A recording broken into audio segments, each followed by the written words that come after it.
So for those who are very new to the church, you might not realize that this new style of contemporary service is only started in September here at All Souls. Very new, with the inclusion of Pastor David Smith and the New Dimensions Chorale. And they brought a style of music that, like this robe and this pulpit and those pews and that organ and our liturgy and our order of service and most of the hymns in our hymnal originate from Christianity. But this praise style of singing is nothing if it's not transcendentalist. Here's why. Praise singing, for those who appreciate it, cultivates an experience of the Spirit. People frequently walk out of this service after singing the hymns, and I'm sorry we had to skip one today, saying, I could just feel the Spirit alive in that service. I feel my spirit lifted, and there's an experience in the expression of praise style of music that transcends the reason, transcends scriptures and traditions, and just taps into something universally human and divine. That's what Ralph Waldo Emerson, who our fellowship hall is named after, and Henry David Thoreau, who our living room is named after down in the children's wing, were seeking and finding and teaching. They said that there's a way of having a direct experience of the Spirit that transcends reason and intellect and tradition. Now, you may know the old joke about Unitarians, that if given a choice between going to heaven and having a discussion about heaven, most Unitarians would go to the discussion about heaven. Now, Emerson and Thoreau and their generation said that they wanted to experience heaven firsthand. They wanted to experience God, not to hear about a sermon about how people in the past experienced God. Let me be clear. These gentlemen were scholars of the Bible. Most of them went to Harvard. They appreciated the Bible, and they were some of the smartest of their generation. But they felt that religion had become too much about reading and talking about how other people, hundreds of years ago, had experienced incarnation and miracles and other things.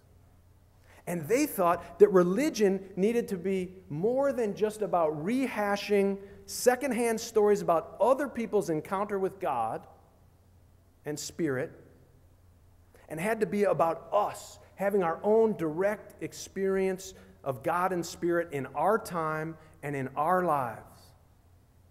The Transcendentalists were saying that religion is not meant to focus on some ancient time when gods and prophets walked the earth, but rather that it's right here, right now. It's right here, right now. Truth, revelation, heaven, hell, salvation, God, enlightenment, wholeness, Jerusalem, Mecca, the mountaintop, Calvary, peace, the kingdom of God, eternity are right here, right now. Pay attention, they said. Wake up, be here now. The wonders that you're waiting for are right here, right now. Stop living in the past. Stop living for the future. Eternity is not so much an expanse of time as it is a quality of time. Eternity exists in every moment. Have you ever felt that time just stopped? Have you ever been at the birth of a baby or the death of someone you love? Have you ever listened to music and been so caught up or made music and just lost yourself completely in that moment? Eternity, that was an eternal moment. Eternity is not a length of time. Eternity is a quality of time that we can enter at any moment. Jerusalem is not so much a holy city far away somewhere else that we should go and visit where humanity and it's anywhere where humanity and the holy meet. And the idea is not that we should take a pilgrimage someday to the Holy Land, but it's to make the Holy Land right here, right now. The religion that we are handing on to our children and to this world says it's all right here. It's A religion that learns from many eras and many prophets, but a religion that is focused on today. We're not waiting for a time to come in the future or another life. Our religion is right here, right now.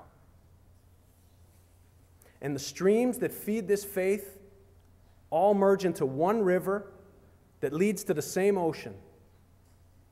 There are 3 primary streams, but there are many tributaries. Whether it begins from a raindrop falling from the sky or the steam rising off the pavement on a hot summer day after a downpour.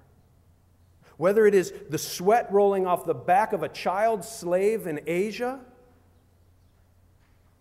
or pouring off the brow of men rehabbing houses right here for the poor in Tulsa. Whether it is a tear dropping quickly down a child's taut face or a tear rambling over the ridges of an elder's face. All of the waters of life, by whatever name, are flowing to the same ocean. May we never mistake the river for the ocean, knowing deep down that the river is the ocean, and that they and we are all one. That's our lineage. From India to Africa to Enlaka to America. From New England to Old England. From Galilee to Hungary to Tennessee, it's all right here, you know. Right now. That's our lineage. Pass it on.